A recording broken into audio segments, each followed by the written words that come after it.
Hi മക്കളെ, കഴിഞ്ഞ ക്ലാസ്സിൽ നമ്മൾ പഠിച്ചിട്ടുണ്ടായിരുന്നത് സൈൻ കോസ് എന്ന് പറയുന്ന രണ്ട് പുതിയ കോണുകളുടെ അംശബന്ധങ്ങളെ കുറിച്ചായിരുന്നു അല്ലേ. രണ്ട് പുതിയ അംശബന്ധങ്ങൾ, വശങ്ങളുടെ അംശബന്ധങ്ങളെ കുറിച്ചായിരുന്നു. ഒരു മട്ട ത്രികോണത്തിലെ രണ്ട് വശങ്ങൾ തമ്മിലുള്ള അംശബന്ധം അല്ലെങ്കിൽ രണ്ട് കോണുകൾ തമ്മിലുള്ള അംശബന്ധം അവ വെറും 30, 90, 60 മാത്രമല്ല, അല്ലെങ്കിൽ 45, 45, 90 മാത്രമല്ല. അവയ്ക്കപ്പുറത്ത് വശങ്ങളുടെ അംശബന്ധം മനസ്സിലാക്കാൻ, കോണുകൾ ഉപയോഗിച്ച് വശങ്ങളുടെ അംശബന്ധം മനസ്സിലാക്കാൻ സൈന് കോസ് എന്ന് പറയുന്ന പുതിയ രണ്ട് അംശബന്ധങ്ങളെ കുറിച്ച് കഴിഞ്ഞ ക്ലാസ്സിൽ നമ്മൾ ചർച്ച ചെയ്തു. അതിലെന്താണ് നമ്മൾ സൈൻ എന്ന് പറഞ്ഞത്? സൈൻ സമം നമുക്ക് എന്ത് കിട്ടി? സൈൻ സമം നമ്മൾ എന്താ ചെയ്തത്? എതിർവശം ബൈ കർണം എന്ന് കണ്ടു അല്ലെ. എതിർവശം ബൈ കർണം, അതായത് ഓപ്പോസിറ്റ് സൈഡ് ബൈ ഹൈപ്പോടെന്നീസ് എന്ന് കണ്ടിട്ടായിരുന്നു അല്ലെ. സൈൻ എങ്ങനെയാണ് കാണുക എന്ന് നമ്മൾ പഠിച്ചു. അതുപോലെ തന്നെ കോസ് നമ്മൾ പറഞ്ഞിട്ടുണ്ടായിരുന്നു. കോസ് എങ്ങനെ കാണാം? കോസ് ആണെങ്കിൽ എങ്ങനെയാണ് പറഞ്ഞത്? സമീപവശം ബൈ കർണം എന്നായിരുന്നു, അതായത് അഡ്ജസൻറ്റ് സൈഡ് ബൈ ഹൈപ്പോടെന്നീസ് എന്നായിരുന്നു അല്ലെ. ഇതെല്ലാം നമ്മൾ പറഞ്ഞു ഒരു മട്ട ത്രികോണത്തിലേ പറ്റൂ അല്ലെ. ഒരു മട്ട ത്രികോണത്തിലാണ് നമ്മൾ ഇതെല്ലാം ചർച്ച ചെയ്യുന്നത്. ഒരു റൈറ്റ് ആംഗിൾ ട്രയാംഗിളിലാണ്, 90 ഡിഗ്രിയുള്ള റൈറ്റ് ആംഗിൾ ട്രയാംഗിൾ ഒരു മട്ട ത്രികോണത്തിൽ മാത്രമാണ് സൈനിനെയും കോസിനെയും നമുക്ക് ചെയ്യാൻ പറ്റുക എന്ന് നമ്മൾ പറഞ്ഞിട്ടുണ്ടായിരുന്നു. അപ്പൊ ഏതൊരു ത്രികോണം കിട്ടിക്കഴിഞ്ഞാലും അതിനെ മട്ട ത്രികോണങ്ങളാക്കി മാറ്റിയതിന് ശേഷം മാത്രമേ നമ്മൾ എന്ത് ചെയ്യാറുള്ളൂ? സൈനും കോസും അവിടെ കൊടുക്കാറുള്ളൂ അല്ലെ. അതിനെ റൈറ്റ് ആംഗിൾ ട്രയാംഗിൾസ് ആക്കി ചേഞ്ച് ചെയ്തതിന് ശേഷം മാത്രമേ നമ്മൾ അതിന് സൈനും കോസും കാണാറുള്ളൂ. കഴിഞ്ഞ ക്ലാസ്സിൽ അത് എങ്ങനെയാണ് ചെയ്യുക എന്നുള്ളതൊക്കെ നമ്മൾ ചർച്ച ചെയ്തിട്ടുണ്ടായിരുന്നു. ഇന്ന് നമ്മൾ ഡിസ്കസ് ചെയ്യുന്നത് ഒരു വൃത്തത്തിനുള്ളിൽ, ഒരു സർക്കിളിനുള്ളിൽ വരുന്ന കോഡ്സിന്റെ ലെങ്ത് എങ്ങനെയാണ് മെഷർ ചെയ്യുക. ഒരു ആംഗിൾ വെച്ച് സെൻട്രൽ ആംഗിൾ കിട്ടിക്കഴിഞ്ഞാൽ അതിൻ്റെ കോഡ്സിൻ്റെ മെഷർ എങ്ങനെ, അല്ലെങ്കിൽ കോഡ്സിൻ്റെ ലെങ്ത് എങ്ങനെയാണ് മെഷർ ചെയ്യുക എന്നുള്ളതാണ് ഇന്ന് നമ്മൾ ഡിസ്കസ് ചെയ്യുന്ന ടോപ്പിക്. ഓക്കെ, അപ്പോൾ സർക്കിളും കോഡും അല്ലെങ്കിൽ സർക്കിളും അതിൻ്റെ ആംഗിളും എന്നുള്ളതാണ്, അല്ലെങ്കിൽ നാണും അതിൻ്റെ കേന്ദ്രകോണും. കോഡ് ആൻഡ് സെൻട്രൽ ആംഗിൾ, സെൻട്രൽ ആംഗിളും കോഡും തമ്മിലുള്ള ആ ഒരു റിലേഷൻ എന്താണ് എന്നുള്ളതാണ് ഇന്ന് നമ്മൾ ഡിസ്കസ് ചെയ്യുന്ന ടോപ്പിക്. ഓക്കെ, ചെയ്തു നോക്കല്ലേ നമുക്ക്.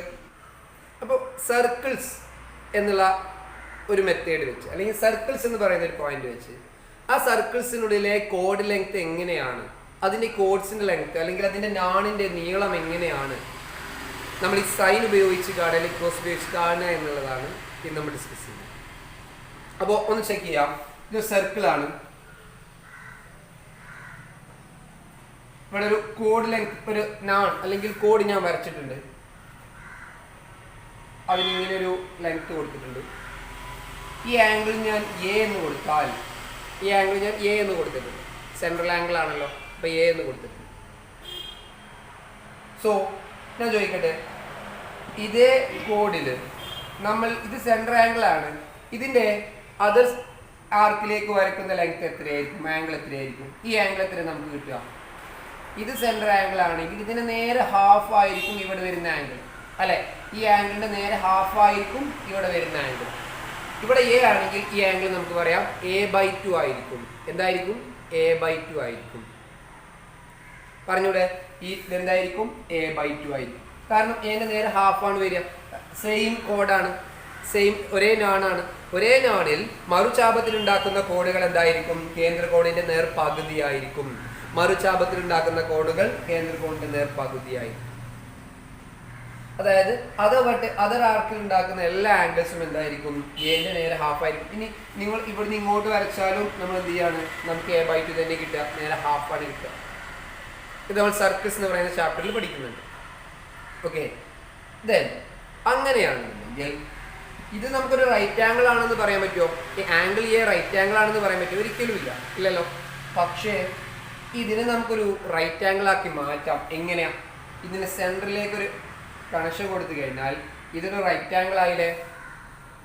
റൈറ്റ് ആംഗിൾ ആയില്ലേ? ഇനി നമുക്ക് വേണ്ടത് ഈ സൈഡാണ്. ഏത്? കോഡ് ലെങ്ത് കണ്ടെത്തുന്നത് എങ്ങനെയാണ്, നാണിന്റെ നീളം എങ്ങനെയാണ് അളക്കുക എന്നുള്ളതാണ് നമ്മൾ നോക്കുന്നത്. നാണിന്റെ നീളം മാത്രമാണ് നമുക്ക് വേണ്ടത്, വേറെ ഒന്നും വേണ്ട. നാണിന്റെ നീളം മാത്രമാണ് വേണ്ടത്. ഓക്കെ, അത് ഞാനിവിടെ ABC എന്ന് പേര് കൊടുക്കുകയാണ് ഇവയ്ക്കൊക്കെ. ഇത് O എന്നും ഇവിടെ D എന്നും കൊടുക്കുന്നുണ്ട്. ഇനി നിങ്ങൾ പറയും എന്റെ നേരെ പകുതിയായിരിക്കും അല്ലേ ഈ രണ്ട് ആംഗിൾസ്, കാരണം ഇത് രണ്ടും റേഡിയസ് ആയതുകൊണ്ട് ഇത് എന്താണ്, ഒരു ഐസോസിലിസ് ട്രയാങ്കിൾ ആയിരിക്കും, ഇതൊരു സമപാർശ്വ ത്രികോണമായിരിക്കും. എന്താ കാരണം, OBയും OAയും രണ്ട് ആരങ്ങളാണ്, രണ്ട് ഒരേ വലിപ്പമുള്ള നീളമുള്ള വശങ്ങളായതുകൊണ്ട് ABO എന്ന് പറയുന്ന ത്രികോണം ഒരു സമപാർശ്വ ത്രികോണമായിരിക്കും, ഐസോസിലിസ് ട്രയാങ്കിൾ ആയിരിക്കും. അങ്ങനെ ആവുമ്പോൾ അതിന്റെ AB എന്ന് പറയുന്ന മധ്യബിന്ദുവിലേക്ക് വരക്കുന്ന വര എന്തായിരിക്കും, എന്തായിരിക്കും, അത് ലംബമായിരിക്കും. അതോടൊപ്പം തന്നെ ഈ കോണിന്റെ ലംബ സമഭാജി കൂടിയായിരിക്കും. ഏത് കോണിന്റെ, കോൺ ഓന്റെ കേന്ദ്ര കോണിന്റെ ലംബ സമഭാജി ആയിരിക്കും. അപ്പൊ ഈ കോണും എന്ത് തന്നെ ആയിരിക്കും, A/2 ആയിരിക്കും. ഈ കോണും എന്ത് തന്നെ ആയിരിക്കും, A/2, എന്റെ പകുതിയായിരിക്കും, എന്റെ പകുതിയായിരിക്കും. ക്ലിയർ ആയല്ലോ? ഇനി നമുക്ക് നോക്കാം, ഇവിടെ എനിക്ക് AD എന്ന് പറയുന്ന വശമാണ് വേണ്ടത് എന്ന് വിചാരിക്കുക. AD എന്ന് പറയുന്ന വശമാണ് വേണ്ടത്. ഇത് ആരാണല്ലോ, ഇത് രണ്ടും R റേഡിയസ് ആണല്ലോ അല്ലെ. അപ്പോ AD എന്ന് പറയുന്ന വശം എനിക്ക് വേണം, AO എന്ന് പറയുന്ന ആരം എനിക്ക് കിട്ടിയിട്ടുമുണ്ട്. അങ്ങനെയെങ്കിൽ ഇവിടെ A/2 എന്ന് പറയുന്ന കോണും കിട്ടിയിട്ടുണ്ടെങ്കിൽ ഇവിടെ ഞാൻ സൈൻ ആണോ കോസ് ആണോ ഉപയോഗിക്കേണ്ടത്? എനിക്ക് A/2 എന്ന് പറയുന്ന കോൺ കിട്ടിയിട്ടുണ്ട്, AD എന്ന് പറയുന്ന വശമാണ് എനിക്ക് വേണ്ടത്. എനിക്ക് കിട്ടിയിരിക്കുന്ന വശം AO ആണ് എങ്കിൽ ഇവിടെ ഞാൻ സൈൻ ആണോ കോസ് ആണോ ഉപയോഗിക്കേണ്ടത്? എങ്ങനെ നമ്മൾ ചിന്തിക്കുക? നമുക്ക് വേണ്ടത് കിട്ടിയിരിക്കുന്ന കോൺ ഏതാണ്, കിട്ടേണ്ട വശം ഏതാണ്, കിട്ടിയിരിക്കുന്ന വശം ഏതാണ് നോക്കാം. കോൺ ഏതാ, A/2 ആണ്. ഇനി കിട്ടിയിരിക്കുന്ന വശം ഏതാ, AO ആണ്, ആ മട്ടത്രികോണത്തിന്റെ കർണമാണ്. കിട്ടേണ്ട വശം ഏതാ, ആ കോണിന്റെ എതിർവശമാണ്, ആ കോണിന്റെ എതിർവശമാണ്. എതിർവശവും കർണവും തമ്മിലുള്ള ബന്ധം ഏതാ, നമ്മൾ പറഞ്ഞിട്ടുണ്ടായിരുന്നു, ഏതായിരുന്നു, സൈൻ ആയിരുന്നു. അപ്പൊ ഇവിടെ നമ്മൾ എന്താ കാണേണ്ടത്, സൈൻ ആണ് കാണേണ്ടത് അല്ലെ. അപ്പൊ സൈൻ ആണ് കാണേണ്ടത്. സൈൻ ഏതാ, A/2 അല്ലേ. Sign A/2 into sine A/2 സമം അല്ലെ, സമല്ലേ വേണ്ടത്. എതിർവശം ബൈ കർണം, എതിർവശം എത്രയാ, AD ബൈ കർണം AO. AOക്ക് പകരം എന്ത് കൊടുക്കാം, R, ആരമാണെന്ന് കൊടുക്കാം, R. AO സമം R. അപ്പൊ സൈൻ A/2 സമം AD ബൈ R. കിട്ടിയോ? AD അല്ലേ കാണേണ്ടത്. AD സമം നമുക്ക് എന്തെഴുതാം, AD സമം എന്തെഴുതാം, sine A/2 into R, radius R എന്ന് എഴുതാം. AD എന്ന് പറഞ്ഞാൽ ABയുടെ പകുതിയാ. നമുക്ക് AD ആണോ വേണ്ടത്? അല്ല, AB തന്നെ വേണം, കാരണം ഞാണിന്റെ നീളമാണ് വേണ്ടത്. അപ്പൊ ഞാണിന്റെ നീളമാണെങ്കിൽ ഇതിനെ നമുക്ക് ഒന്നും കൂടി മാറ്റി എഴുതാം. എങ്ങനെ, 2AD സമമാണ് എന്ത്, AB എന്ന് പറയുന്ന ഞാൻ. 2AD സമമാണ് AB എന്ന് പറയുന്ന ഞാൻ. അപ്പൊ AB കിട്ടണമെങ്കിൽ എന്ത് വേണം, 2 ഇൻറ്റു ആറിനെ ആദ്യം എഴുതുന്നു, R sign A/2, sign A/2, 2R sign A/2. A/2 എന്ന് പറഞ്ഞാൽ എന്താ, കേന്ദ്ര കോണിന്റെ പകുതി അല്ലെങ്കിൽ മറുചാപത്തിലെ കോൺ. കേന്ദ്ര കോണിന്റെ പകുതി അല്ലെങ്കിൽ മറുചാപത്തിലെ കോൺ. അപ്പൊ ABയുടെ നീളം കിട്ടാൻ എന്ത് ചെയ്യണം, 2 ഗുണിക്കണം R, ആരം ഗുണിക്കണം സൈൻ A/2, സൈൻ കേന്ദ്രകോണിന്റെ പകുതി അല്ലെങ്കിൽ മറുചാപത്തിലെ കോൺ. കിട്ടിയല്ലോ. അപ്പൊ AB എന്ന് പറയുന്ന ഒരു നാണ് കാണാൻ എന്ത് ചെയ്താൽ മതി, ഇങ്ങനെ ചെയ്താൽ മതി. ഇനി ഞാൻ ചോദിക്കട്ടെ, ഇത് നമ്മൾ ചെയ്തു അല്ലെ. അപ്പൊ AB എന്ന് പറയുന്ന വശം കിട്ടാൻ മറുചാപത്തിലെ കോണും കിട്ടിയിട്ടുണ്ടെങ്കിൽ, മറുചാപത്തിലെ ആംഗിളും കിട്ടിയിട്ടുണ്ടെങ്കിൽ നമുക്ക് എന്ത് ചെയ്യാം, AB സമം 2R സൈൻ A/2 എന്ന് വെച്ചുകൊണ്ട് കാണാം അല്ലെ. അപ്പൊ ഇതൊരു ഇക്വേഷൻ ആക്കി മാറ്റി എഴുതിയിരിക്കുകയാണ് നമ്മള്. കേന്ദ്ര കോണ്, ഈ ഒരു കോണ് നമ്മൾ ഒരു X എന്ന് കൊടുത്താൽ, ഈ ഒരു കോണ് നമ്മൾ X എന്ന് കൊടുത്താൽ, ജസ്റ്റ് നമ്മൾ X എന്ന് റീപ്ലേസ് ചെയ്താണ്, മാറ്റിയതാണ്. അങ്ങനെയാണെങ്കിൽ നമുക്ക് ഈ വശം AB എന്ന് പറയുന്ന വശം എന്ത് എഴുതാം, AB സമം 2r sin x എന്ന് കൊടുക്കാം. എ ബി സമം 2r sin x എന്ന് കൊടുക്കാം. ക്ലിയറായല്ലോ? എ ബി സമം 2r sin x. ഇതിങ്ങനെ എഴുതി വെച്ചാൽ പോരാ, ചെയ്ത് നോക്കട്ടെ. നമുക്ക് ഒന്ന് ചെയ്ത് നോക്കാം.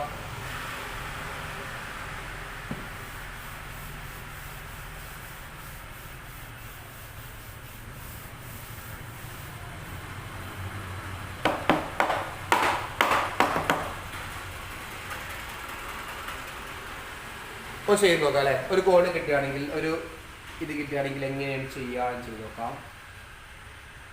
ഇവിടെ നമുക്ക് ഇങ്ങനെ ഒരു ആംഗിൾ കിട്ടിയിട്ടുണ്ട്. ഈ കോൺ 70 ഡിഗ്രി ആണെന്ന് വിചാരിക്കാം. എ ബി സി എന്ന് പറയുന്ന ത്രികോണമാണ്. ഇതിൻ്റെ ആരം 5 സെൻറ്റിമീറ്റർ ആണെന്ന് വിചാരിക്കാം. ഇതിൻ്റെ ആരം 5 സെൻറ്റിമീറ്റർ ആണ്. അപ്പോൾ ആരം 5 സെൻറ്റിമീറ്റർ ആയിട്ടുള്ള, റേഡിയസ് 5 സെൻറ്റിമീറ്റേഴ്സ് ആയിട്ടുള്ള ഒരു സർക്കിളാണ്. ആ സർക്കിളിൽ വരുന്ന എ ബി സി എന്ന് പറയുന്ന ട്രയാങ്കിളാണ്. ആ ട്രയാങ്കിളിൻ്റെ സർക്കിളാണ്. ട്രയാങ്കിളിൻ്റെ പരിവൃത്തമാണ് ഈ വരച്ചിരിക്കുന്നത്. അപ്പോൾ നമുക്ക് വേണ്ടത് എന്താണ്? ഈ എ ബി എന്ന് പറയുന്ന വശം എത്രയാണ് എന്ന് കാണാനാണ് വിചാരിക്കും. എ ബി എന്ന് പറയുന്ന വശം എത്രയാണെന്ന് കാണണം. അപ്പോൾ എ ബിയുടെ വശം കാണാൻ നമുക്ക് അറിയാവുന്ന ഒരു ഇക്വേഷൻ എന്താ ഇവിടെ ഉള്ളത്? എ ബി സമം 2 ഇൻറ്റു അതിൻ്റെ ആരം റേഡിയസ് സമം സൈൻ ആണ്. സൈൻ ഗുണി സൈൻ എത്രയാണ്? സൈൻ മറുചാപത്തിലെ കോൺ 70, സൈൻ 70 എന്ന് വരും. ഇവിടെ സൈൻ 70 എന്ന് വരും. സൈൻ എക്സ് ആണ് നമ്മൾ കൊടുത്തിട്ടുണ്ടായിരുന്നത് അല്ലേ? കാരണം എക്സ് എന്ന് പറഞ്ഞാൽ മറുചാപത്തിലെ കോൺ എന്ന് നമ്മൾ പറഞ്ഞിട്ടുണ്ടായിരുന്നു. അപ്പൊ 2 into R into sine X. അതിന് പകരം നമുക്ക് കൊടുക്കാം 2 ഇൻറ്റു ആർ എത്രയാ? 5 ഇൻറ്റു സൈൻ 70 എന്ത് കിട്ടും? സൈൻ 70 എന്ന് കിട്ടും അല്ലെ? 2 ഗുണിക്കണം 5 ഗുണിക്കണം സൈൻ 70 എന്ന് കിട്ടും. കിട്ടുമല്ലോ. സൈൻ 70ന്റെ വില എത്രയാ? സൈൻ 70ന്റെ വില കിട്ടിക്കഴിഞ്ഞാൽ 2 ഗുണിക്കണം 5 10 ഗുണിക്കണം സൈൻ 70ന്റെ വില കൂടി നമ്മളിവിടെ കൊടുക്കുക. അതുകൂടെ കിട്ടിക്കഴിഞ്ഞാൽ നമുക്ക് എന്ത് ചെയ്യാം? 4 എന്ന് കിട്ടും. സമയം എന്ത് കിട്ടി? 9.4 സെന്റിമീറ്റർ. 9.4 സെന്റിമീറ്റർ എന്ന് കിട്ടും.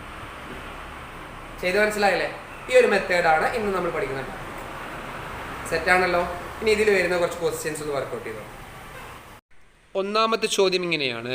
ചിത്രത്തിൽ ഒരു ത്രികോണവും അതിൻ്റെ പരിവൃത്തവും കാണിച്ചിരിക്കുന്നു. In the figure a triangle and the circle of the triangle. First question, വൃത്തത്തിൻ്റെ വ്യാസം കണക്കാക്കുക. Find the diameter. Second question, ത്രികോണത്തിൻ്റെ മറ്റു വശങ്ങളുടെ നീളം കണക്കാക്കുക. Find the length of other sides of triangle. മക്കളെ, അപ്പോൾ ക്വസ്റ്റ്യൻ കണ്ടല്ലോ അല്ലേ? പറഞ്ഞിരിക്കുന്നത് ഇങ്ങനെയാണ്. ഒരു വൃത്തമുണ്ട്, സർക്കിൾ ഉണ്ട്. ആ സർക്കിളിൽ ഒരു ട്രയാങ്കിൾ ഉണ്ട്. ട്രയാങ്കിൾ 2 ആംഗിൾസ്, ഒന്ന് 50 ഒന്ന് 60 ആണ് തന്നിട്ടുള്ളത്. ഒന്ന് 50 ഒന്ന് 60 ആണ്. ദെൻ അതിൻ്റെ ഒരു സൈഡ് 4 സെൻറ്റിമീറ്റർ തന്നിട്ടുണ്ട്. ഇതിൻ്റെ ഡയമീറ്റർ അല്ലേ? ഡയമീറ്റർ മീൻസ് ആ വ്യാസം കാണാനാണ് പറഞ്ഞിട്ടുള്ളത്. ആരം കിട്ടിക്കഴിഞ്ഞാൽ നമുക്ക് ഈസി ആയിട്ട് വ്യാസം കാണാം. പിന്നെ മറ്റു 2 വശങ്ങൾ കണ്ടെത്താനും പറഞ്ഞിട്ടുണ്ട്. അപ്പോൾ നിങ്ങൾ നോക്ക്, ഇത് 60ഉം ഇത് 70ഉം ആണെങ്കിൽ, ഇത് 60ഉം ഇത് 50ഉം ആണെങ്കിൽ ഇതിന്റെ മൂന്നാമത്തെ കോൺ എത്രയായിരിക്കും? 70 ആയിരിക്കും. എന്തെങ്കിലും സംശയം ഉണ്ടോ? ഒരു സംശയമില്ല. കാരണം നമുക്കറിയാം 180 ആണ് ആകെ വേണ്ടത്. അതിൽ 60ഉം 50ഉം 110 ആണെങ്കിൽ 70 കൂട്ടിയാലേ 180 ആവുള്ളൂ. ഈ ത്രികോണത്തിലെ മൂന്നാമത്തെ കോൺ 70 ഡിഗ്രി ആയിരിക്കും. അപ്പോൾ 70 ഡിഗ്രി എന്ന് കിട്ടി. നമുക്കറിയാലോ, ഒരു കോണും അതിൻ്റെ എതിർവശവും തമ്മിലൊരു ബന്ധം നമ്മൾ പഠിച്ചിട്ടുണ്ട് അല്ലേ? ഏതാണ് നമ്മുടെ സമവാക്യം? 2r sin x അല്ലേ?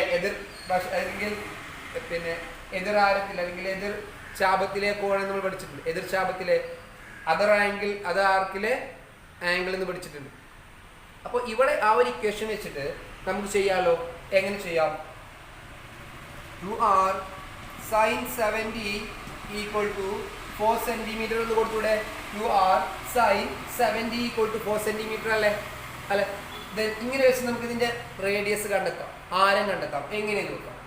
2r sin 70 ഈക്വൽ ടു 4 എന്നാണ്. 2r ഇൻറ്റു sin 70 എത്രയാണ് ചോദിച്ചു കഴിഞ്ഞാൽ 0.94 എന്നാണ് sin 70യുടെ വാല്യൂ. അപ്പോൾ നമ്മൾ ഇതിന് 0.94 എന്ന് കൊടുക്കുന്നു. 0.94 0.94 സമം 4 എന്ന് തന്നെ കിട്ടി. 2r സമം 2r എന്ന് പറഞ്ഞാൽ എന്തായി? ഒരു r എന്ന് പറഞ്ഞാൽ റേഡിയസ്, 2r എന്ന് പറഞ്ഞാലോ റേഡിയസും കൂട്ടിയാല് ഡയമീറ്റർ, ആരവും കൂട്ടിയാല് വ്യാസം. 2r എന്ന് പറഞ്ഞ വ്യാസല്ലേ, നമ്മുടെ വ്യാസം കാണാൻ പറഞ്ഞിരിക്കുന്നത്. നമുക്ക് 2r നേരെ കാണാം, കണ്ടൂടെ? 2r ഇൻറ്റു 0.94 ഇവിടെ ഉണ്ട്, അതിന് അങ്ങോട്ട് കൊണ്ടുപോകുമ്പോൾ ഹരിക്കാനാവും 4/0.94.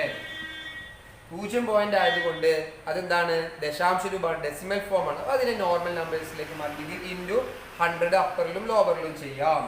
അപ്പോൾ 400/94 എന്ന് കിട്ടും. 400/94 ഇത് നമുക്ക് ചെയ്തു നോക്കാനേ ഉള്ളൂ അല്ലേ? ചെയ്ത് നോക്കിക്കൂടെ? ഒന്ന് ചെയ്ത് നോക്കാം, ജസ്റ്റ് ഒന്ന് ചെയ്ത് നോക്കാം. 400/94, 400 ഹരിക്കണം 94, 4 തവണ എന്തായാലും പോകും, കാരണം 4 × 100 ആണ് 400 അല്ലേ? 4 4 16 6 ശിഷ്ടം 1 9 4 36 1 37 എന്ന് നമുക്ക് കിട്ടും. ഇത് പുറത്ത് നമുക്ക് എന്ത് കിട്ടി? 24 എന്ന് കിട്ടും. 24 പോവോ? ഇല്ല, ഒരു 0 കൊടുത്തിട്ട് നമ്മളൊരു പോയിന്റ് കൊടുക്കും. 94 24 എത്ര? 94 പോവാ, 2 തവണ പോവുള്ളൂ. 4.2 നമ്മൾ തൽക്കാലം അങ്ങ് നിർത്തുകയാണ്. 4.2 4.2 നമ്മൾ തൽക്കാലം അങ്ങ് നിർത്തി. 4.2 ആണ് എന്ത്? ഇപ്പൊ നമ്മുടെ 2r, അതായത് വ്യാസം എന്ന് പറയുന്നത്. 2r എന്ന് പറയുന്നത് 4.2 ആണ്. അപ്പൊ വ്യാസം കിട്ടിയാലോ, 2r കിട്ടിയാലോ. വ്യാസം ഒന്നാമത്തെ ക്വസ്റ്റ്യൻ ആൻസർ 4.2 എന്ന് കിട്ടി. എത്ര കിട്ടി? 4.2 എന്ന്. ഇനി എന്താണ്? മറ്റു 2 കോണുകൾ കൂടി കാണും അല്ലെ? അപ്പൊ വ്യാസം 4.2 ആണെങ്കിൽ ആരം 2.1, ആരം 2.1. അപ്പൊ 4.2 എന്ന് എന്താ കിട്ടിയിട്ടുള്ളത്? വ്യാസമാണ്. ഇനി നമുക്ക് കിട്ടേണ്ടത് എന്താണ്? ഈ 2 വശങ്ങളാണ് അല്ലെ? ഈ 2 വശങ്ങളാണ്. ഇതിന് ABC എന്ന് പേര് കൊടുത്താൽ, ABC എന്ന് പേര് കൊടുത്താൽ AC എന്ന് പറയുന്ന വശം എനിക്ക് വേണം. അപ്പൊ AC കിട്ടണമെങ്കിൽ 2r സൈൻ ഏതാ ഞാൻ കൊടുക്കേണ്ടത്? അതിനെതിരെയുള്ള വശം 60 അല്ലേ? അപ്പൊ നമുക്ക് എന്ത് കിട്ടും? 2r എത്രയാ? 4.2. ഇത് കറക്റ്റ് ചെയ്യുമ്പോൾ ഏകദേശം 4.25 വരുന്നുണ്ട്. അപ്പൊ വ്യാസം നമുക്ക് വേണമെങ്കിൽ 4.52 എടുക്കാം. അപ്പൊ 1.25 ആകുമ്പോൾ 2.125 എടുക്കേണ്ടി വരും. എന്ത് ആരം എന്ന് പറയുന്നത്? അപ്പൊ 1.25 എന്നൊക്കെ വരും. അത് നമ്മൾ നോക്കണ്ട. 4.25 എന്ന് നമുക്ക് എന്താക്കി എടുക്കാം? വ്യാസമാക്കി എടുക്കാം. അപ്പൊ 2r എന്ന് പറഞ്ഞാലാണല്ലോ അത്. അപ്പൊ 4.25 ഗുണിക്കണം സൈൻ 60 എന്ന് പറഞ്ഞാൽ എത്രയാ? സൈൻ 60. സൈൻ 60ന്റെ വില കറക്റ്റ്. നോർമലി നമുക്ക് എന്ത് ചെയ്യാം? ആ മട്ടത്രികോണം ഇത് ഉപയോഗിച്ചിട്ട് കാണാം. എങ്ങനെ? ഇതൊരു 90 ഡിഗ്രി കോണാണെങ്കിൽ ഇത് 60, ഇത് 30, ഇത് 90 നമ്മൾ പഠിച്ചിട്ടുണ്ട്. സൈൻ 60 എന്ന് പറഞ്ഞാൽ എതിർവശം ബൈ കർണം. എതിർവശം ഇവിടെ എത്രയാ? √3. കാരണം എത്രയാ? 2. അപ്പൊ √3/2 എന്നൊക്കെ ചെയ്യാറുണ്ട് അല്ലെ? √3/2 നമുക്ക് കറക്റ്റ് വാല്യൂ ഉപയോഗിച്ചിട്ട് തന്നെ ചെയ്യാം. അതിന്റെ വില എത്രയാണെന്ന് ചോദിച്ചു കഴിഞ്ഞാൽ 0.86 ആണ്. ഏകദേശം അപ്രോക്സിമേറ്റ് വാല്യൂ ആണ് നമ്മൾ എപ്പോഴും പറയാറുണ്ട് അല്ലെ? ഇതൊരു അപ്രോക്സിമേറ്റ് വാല്യൂ ആണെന്ന് പറയാറുണ്ട്.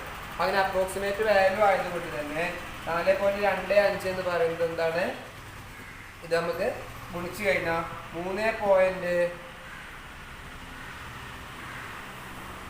ഇത് അപ്രോക്സിമേറ്റ് വാല്യൂ ആണ്. അതുകൊണ്ട് തന്നെ ഇത് ഗുണിച്ചു കഴിഞ്ഞാൽ നമുക്ക് 3.6 എന്ന് കിട്ടും. ഈ വശം ഏകദേശം എത്ര കിട്ടും? 3.6 എന്ന് പറയുന്ന വശമായിട്ട്. ഇതേ മെത്തേഡിൽ നമുക്ക് എന്ത് ചെയ്യാം? BC കൂടി കാണാം. BC നിങ്ങൾ കാണാം. ഓക്കെ, BC നിങ്ങൾ കാണാം. ഈ ഒരു മെത്തേഡിലാണ് നമ്മൾ ക്വസ്റ്റ്യൻസ് ചെയ്യുന്നത്.